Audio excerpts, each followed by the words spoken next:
ఆ సిస్టమ్స్ని బాగు చేసుకుంటూ అట్ ది సేమ్ టైం ఆ ఊర్లకి చక్కగా తాగునీరు సరఫరా చేసిన తర్వాత ప్యూరిఫికేషన్ అక్కడికక్కడ చేసుకుంటానికి ప్లాంట్స్ ఉన్నాయి, కానీ రిపేర్లో ఉన్నాయి ఎన్నో చోట్ల. సో పరిమళ అనే ప్రాంతం నుంచి ఆ వాటర్ లైన్ రాంగ్ డిజైన్ చేయడం జరిగింది మరి గతంలో. ఆ డిజైన్ని సరిచేసి దాన్ని కూడా గ్రామస్తుల పార్టిసిపేషన్తో కొంత, ప్రభుత్వ సహకారంతో ఇంకొంత చేసి యుద్ధ ప్రాతిపదికన 60% ఆఫ్ ద విలేజెస్కి, అంటే దానికి లింకప్ చేయగలిగిన గ్రామాలన్నిటికీ కూడా నీటి సదుపాయం మంచినీటి సదుపాయం కలిగించడం, ఈ అన్నిటికీ ఒక పర్ఫెక్ట్ రోడ్ మ్యాప్ వేసుకోవడం జరిగింది. We have a dynamic collector youngster. So ప్రభుత్వ సహకారంతో, ముఖ్యమంత్రి గారి సహకారంతో, ముఖ్యమంత్రి గారు కూడా నాకు సహకరిస్తారు, ఎందుకంటే నాకే పదవి లేదు కాబట్టి నా ఊరికి చేయండి అంటే చేయాలి. సో కాబట్టి అది కూడా నా ఉండికి ఒక అడ్వాంటేజ్ అనుకోవాలేమో.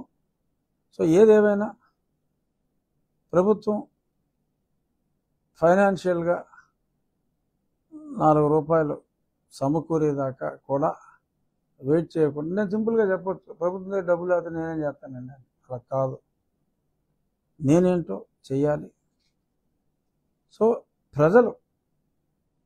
ప్రజాస్వామ్యంలో భారతదేశం వ్యక్తిత్వంలో కొంచెం పూరు, వ్యక్తులుగా రిచ్. నిజంగా భారతదేశంలో ఉన్న బంగారం ఎక్కడ లేదు.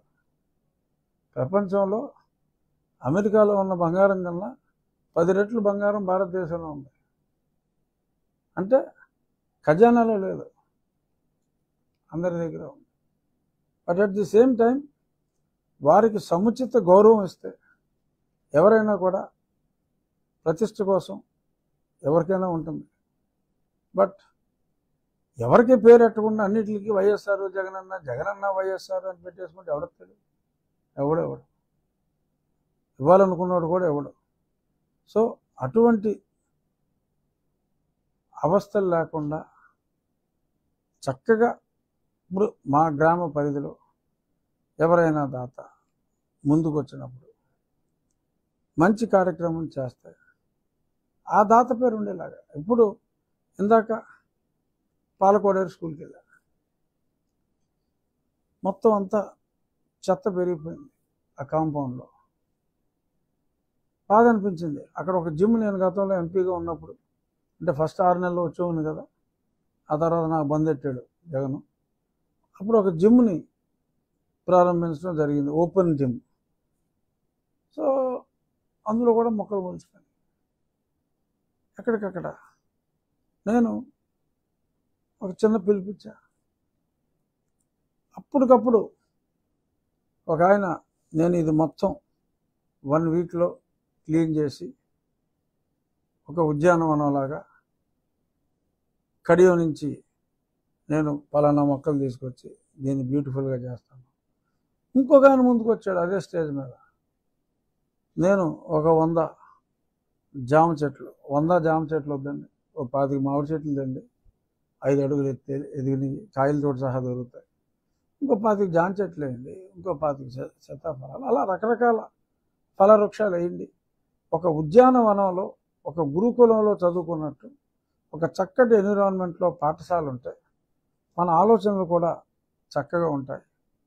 అంటే అప్పటికప్పుడు వాళ్ళు స్పందిస్తే ఆ డిఈఓ గారితో కూడా మళ్ళీ నెల రోజుల తర్వాతే మనం డేటు ఒక 4 రోజుల్లో ఫిక్స్ చేసుకుందాం. ఈ ఆట స్థలాలు కొందరు ఒక వాలీబాల్ కోర్టు, ఒక కబడ్డీ కోర్టు, ఇటువంటివి